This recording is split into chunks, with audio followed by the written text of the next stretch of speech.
At just 21 years old, King Baldwin IV of Jerusalem was already fighting two enemies at once: Saladin's rising empire and his own body.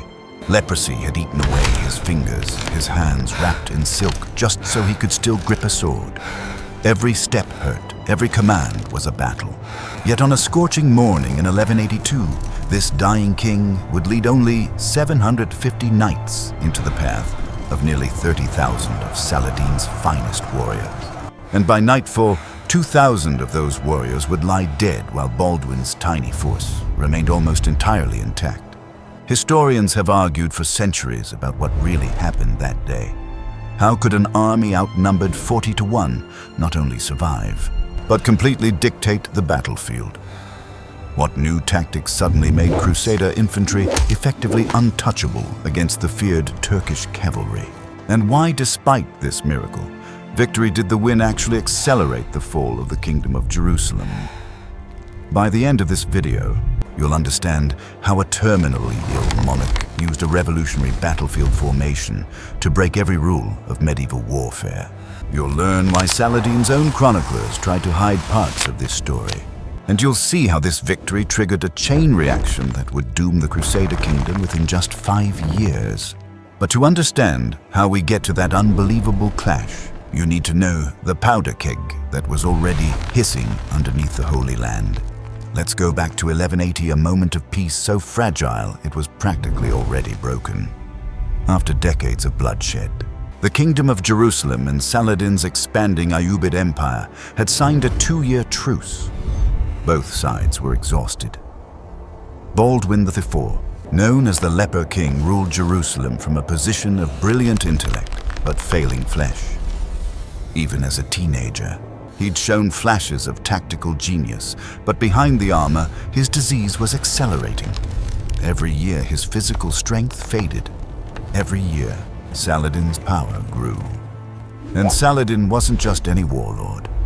He was the most disciplined, strategic, and unifying Muslim leader the region had seen in generations, a man capable of merging Syria and Egypt under one banner and reigniting the mission to reclaim Jerusalem. But here's the twist, that the clean, simple versions of history usually skip the fuse for this war. It wasn't lit by religion, it was lit by greed. In the Kingdom of Jerusalem, one man became the match that set everything on fire: Reynaud de Chatillon, Lord of Kerak. If Baldwin was the kingdom's brain, Reynaud was its wild, unpredictable ID, a man famous for cruelty, ambition, and absolute disregard for treaties. He controlled the fortress of Kerak, which sat directly over the vital trade routes connecting Damascus and Egypt.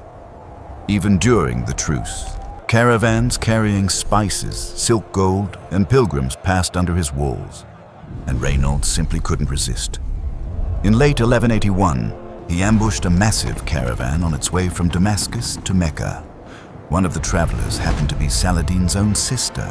The loot was staggering, worth around 200,000 dinars. When Saladin demanded the return of his people and goods, Reynaud mocked him. Chroniclers claim he replied, "Tell your Muhammad to come and save them," whether he actually said it or not. The impact was the same. The truce shattered. The region plunged into war. Saladin declared jihad and summoned warriors from across his empire. By May 1182, more than 30,000 troops had gathered in Damascus, mounted archers, disciplined cavalry volunteers seeking paradise through battle, and the elite Mamluks, slave soldiers trained from childhood to be unstoppable warriors. For the Kingdom of Jerusalem, the situation was dire. Baldwin could gather maybe 200 knights in the entire kingdom, and most of them were locked away in garrisons stationed across a territory stretching from Lebanon to the Red Sea. The kingdom's strength, its network of impregnable castles, was also its weakness. When your soldiers are scattered everywhere, they can't fight together anywhere. And then Baldwin did something that should have destroyed him. He stripped the castles. He ordered garrisons reduced to skeleton crews and united nearly every fighting man the kingdom had into one single field army. Raymond III of Tripoli, his wisest commander, warned him better to lose a few villages than lose the kingdom. But Baldwin understood something deeper. If Saladin's army wasn't stopped before it penetrated the heart of the kingdom, there would be no villages left to lose anyway. Meanwhile, Saladin's massive host began its march. To imagine 30-ish, 00 men moving as one. Picture a line of troops stretching over 15 miles. Picture dust clouds visible from 20 miles. Picture the daily supply needs of a small city dragged across the desert. 12,000 mounted archers formed the core of Saladin's power. Turks and Kurds who could fire devastating volleys at full gallop. Behind them came 8,000 regular cavalry lances and swords ready for close combat. The final 10,000 were infantry engineers, volunteers, and support troops.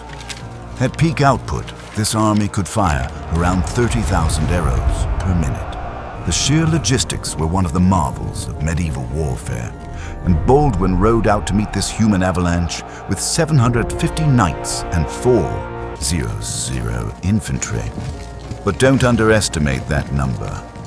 A Crusader knight wasn't just a soldier, he was the medieval equivalent of a battle tank, trained since childhood, armored in equipment worth more than entire villages. The infantry too were hardened veterans. And then there was Baldwin himself, dying, yes, but mentally still razor sharp.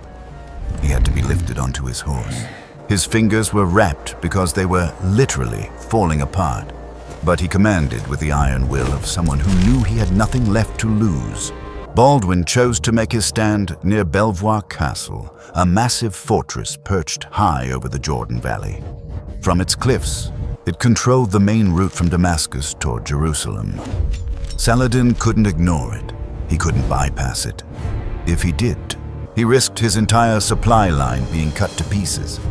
So he turned to a different kind of warfare, psychological and economic. Saladin unleashed raiding parties into the valley and began systematically burning every Christian village they could reach. And here's the part Muslim chroniclers downplayed heavily. The destruction was enormous. 60 villages burned in 3 days. Smoke rose in pillars visible from the castle walls. Women and children fled for safety. Fields turned to ash. Every burned village meant lost taxes, lost food, lost recruits, lost hope. It was economic warfare before the term even existed. And yet, while Saladin focused on terrorizing the countryside, Baldwin's mixed force of infantry and cavalry began practicing something new, an experimental battlefield formation that would change everything. A formation so innovative that historians still can't explain how it came together so quickly. The Crusaders called it the Iron Hedgehog, a living shield of pikes, crossbows, and tightly disciplined ranks of knights ready to burst forward like a spring-loaded trap.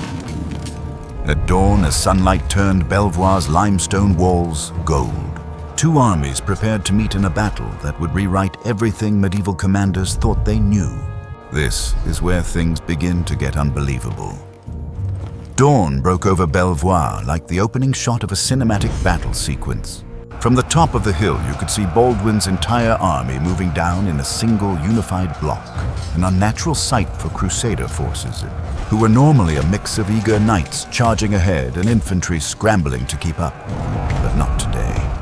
Today, they moved like a single creature, every part connected to the next. Saladin's scouts were stunned. Instead of a loose cluster of troops bracing for cavalry charges, they saw something they'd never encountered before, a formation that looked like an armored sea urchin rolling toward them. This was the Iron Hedgehog. The heart of the formation was the 750 knights positioned toward the center and rear, not the front. Surrounding them were 4,000 infantry forming a bristling outer shell with enormous 14-foot pikes extending outward like the quills of a steel creature. Crossbowmen took the gaps between spearmen, making sure every angle was covered. These weren't random placements. Every knight had a gap to counter-charge through. Every infantryman knew exactly where to pivot. And because the Crusader forces had drilled together for days, the formation could bend, flex, and even move forward without falling apart. Saladin's first reaction was to do what always worked: unleash the horse archers.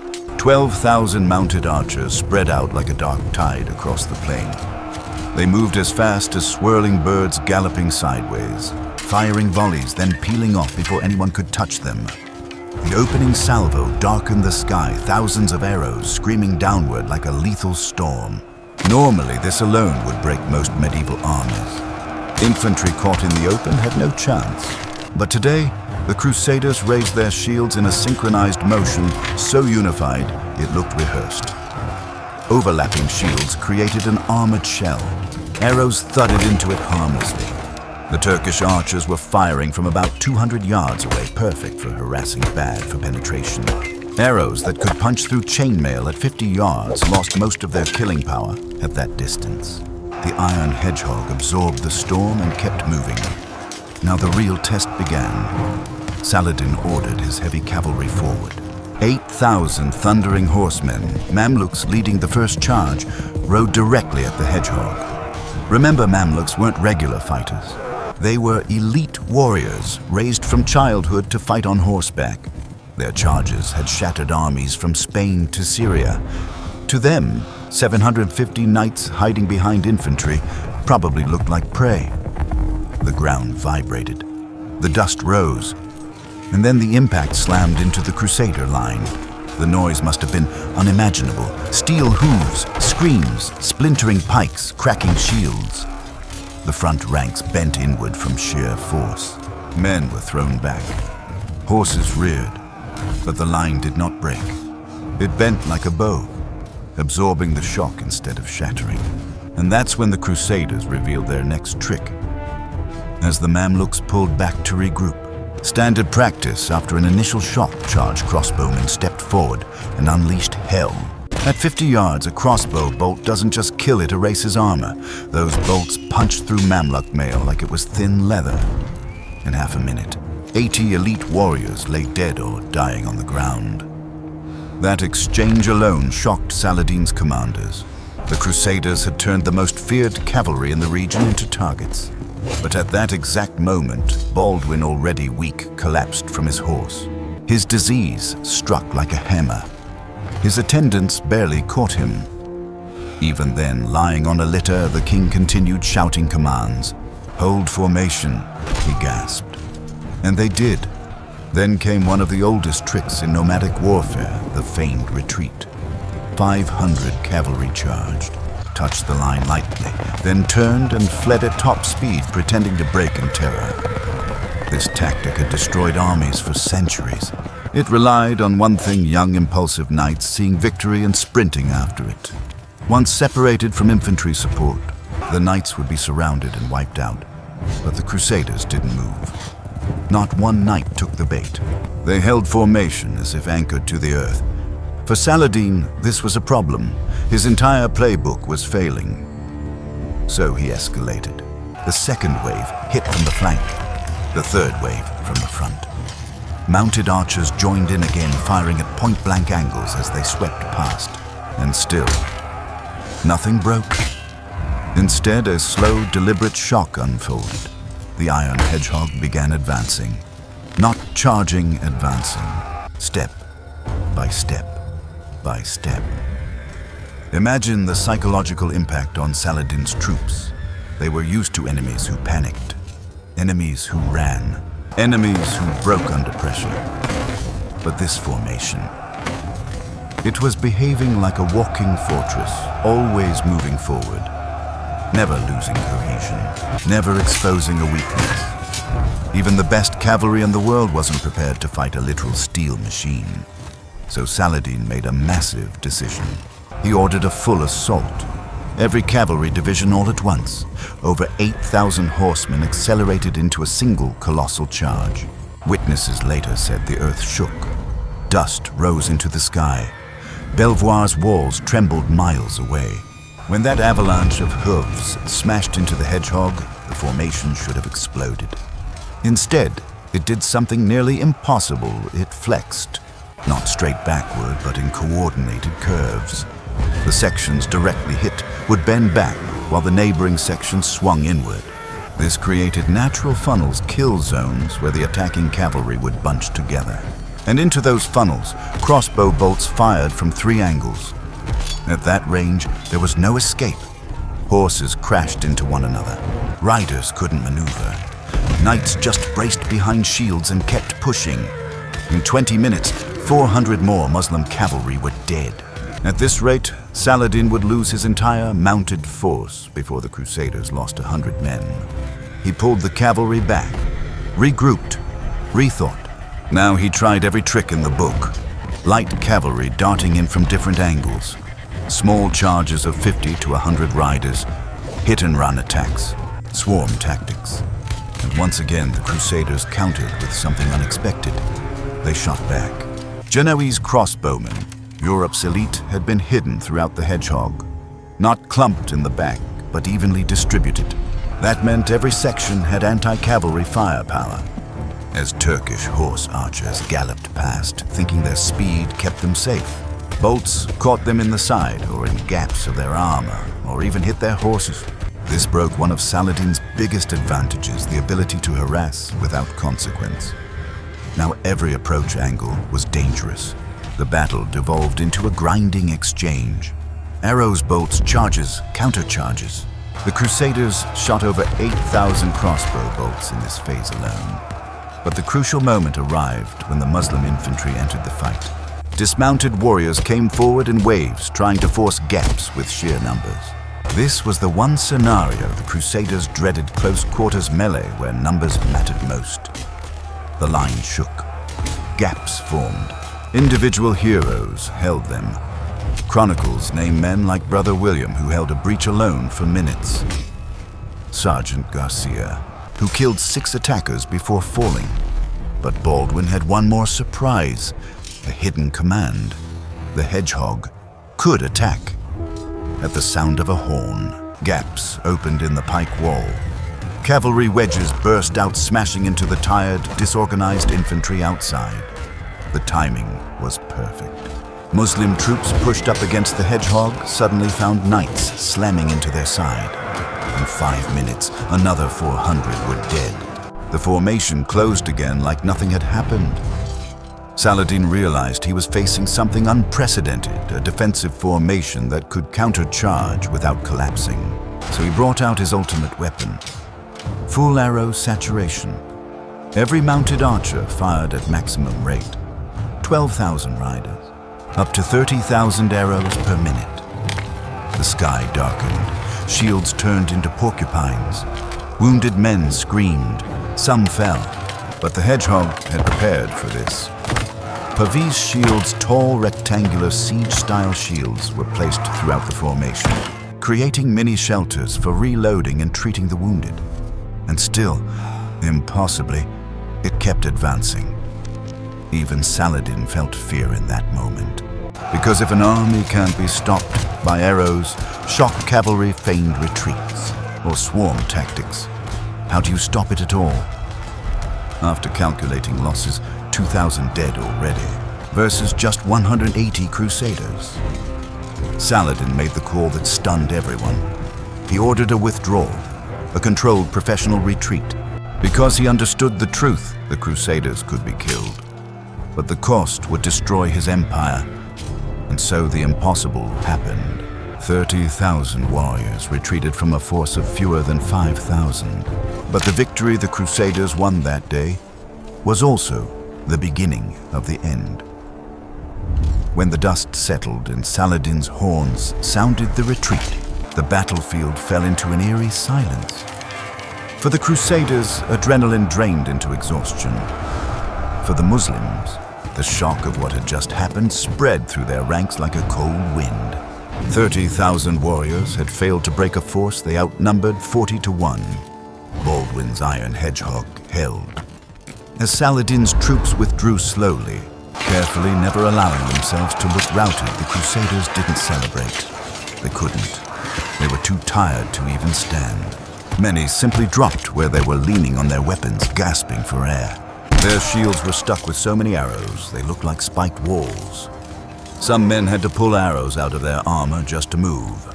Yet nobody broke formation to chase. Nobody charged forward for glory. Baldwin gave a single order that defined both his genius and his restraints. Hold position. No pursuit. He knew any attempt to chase Saladin's cavalry would scatter his men, break formation, and turn victory into a massacre. So the Crusaders watched quietly as the Muslim army faded into the horizon, covered by a controlled screen of archers and disciplined cavalry. When the last of them had vanished, the Iron Hedgehog finally collapsed physically and symbolically into a mass of exhausted humans. Knights let their lances fall. Infantry slumped over shields slick with sweat and blood. Every man realized he had just survived a battle that should have been his grave. But now came the counting. The Crusaders had lost around 180 men, with perhaps 400 wounded. For any medieval battle, those numbers would be considered light. But compared to the devastation they inflicted over near 0 killed, including elite Mamluks and high-ranking emirs, it was unheard of. Battles with lopsided casualty ratios like this existed mostly in legends, not in well-documented history. Yet here, it was real and undeniable. But as the Crusaders moved among the bodies, lifting the wounded, administering last rites, and collapsing into temporary camps, the magnitude of what came next began to sink in. They had won the battle, but the cost of the war had already been paid in another currency entirely. That night, the Crusader camp was quiet. No drinking, no songs, just the sound of tired men whispering prayers, sharpening blades stained with dried blood and reflecting on the fact that they would probably have to fight again soon and that they had nothing left to give. Baldwin IV lay on a litter, drifting in and out of consciousness. He had poured everything he had left into this battle. Even his attendants weren't sure he would survive the night. Raymond of Tripoli, his face still bleeding from a scalp wound, took charge of securing the wounded and making sure the remnants of the army didn't collapse into chaos. But beyond the exhaustion, a deeper dread hung in the air, because even as the Crusaders held the field, they could not ignore what they saw from Belvoir's walls earlier in the week. 60 villages burned to the ground. Thousands of their own subjects displaced, fields ruined, granaries lost, the tax revenue for the year gone in smoke. Winning the battle didn't fix any of that. And even worse, the Muslim army still had around 28,000 men. They weren't broken, they weren't finished. They had simply withdrawn to fight again later on their own terms. This was the hidden dagger inside the Crusaders' victory. They had won the fight, but had stepped straight into a strategic trap one Saladin recognized long before they did. Baldwin had proved that the Crusader kingdom could defy impossible odds if its forces were concentrated. But concentrating the army required stripping the castles. Stripping the castles meant the countryside was undefended. And an undefended countryside meant Saladin could burn the kingdom to the ground without ever engaging the main army again. The Battle of Belvoir taught him everything he needed to know. He didn't need to risk another 40-1 confrontation. He didn't need to attack the Hedgehog again. All he had to do was starve it. Modern military historians often point to this moment as the turning point where medieval warfare shifted from heroic battlefield clashes to cold economic strategy. Because here was the ugly truth Baldwin couldn't escape. The Crusader kingdom didn't have the population, the farms, the money, or the manpower to sustain another season of economic devastation. Those 60 villages represented over 100,000 peasants' worth of lost agricultural production. That amount of lost revenue equaled the cost of maintaining roughly 500 knights for an entire year, half the kingdom's effective fighting force. And that was just in 3 days of burning. Saladin had discovered the Crusaders' Achilles' heel. It didn't matter if they won every pitched battle. If the kingdom's economic engine collapsed, the castles would fall one by one. Knights would go unpaid, supplies would run short, morale would drain. And once Baldwin's disease claimed him, political chaos would finish the job. The victory at Belvoir didn't save the kingdom. It simply delayed the inevitable. Still, the tactical innovations shown that day deserve attention. The Iron Hedgehog was unlike anything medieval warfare had seen.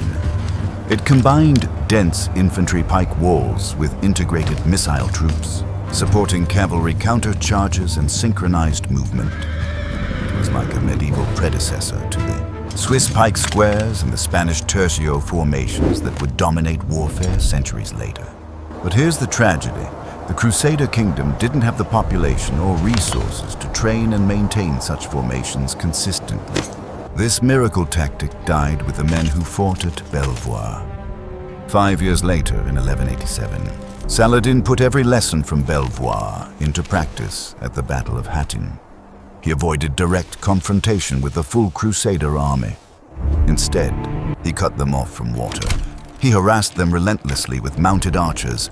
He forced them into marching across dry, open land under the burning sun. By the time the Crusaders reached Hattin, they had no formation left, no water, no discipline, and no hope.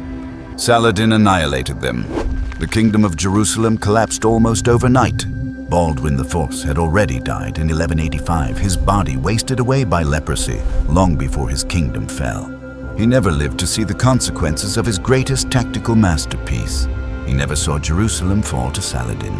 He never saw the Crusader states crumble. But his victory at Belvoir was still something extraordinary. It stands as one of the most astonishing military achievements of the medieval world, a moment when a dying king with fewer than 5,000 troops defied an army that stretched to the horizon. Yet it also revealed the cruel arithmetic of war. You can win every battle and still lose the war. Belvoir showed Saladin exactly how to kill the Crusader kingdom, not by breaking its armies, but by breaking its economy. The age of knightly charges and heroic last stands was fading. In its place came a harsher truth: strategy. Beats bravery, logistics, beat armor. And sometimes the seeds of defeat are planted inside the soil of victory. And so, the Iron Hedgehog, this incredible formation born out of desperation, won the day but could not save the kingdom. Baldwin's greatest triumph was also the spark that illuminated his empire's fatal weakness. And 5 years later, Saladin snuffed it out.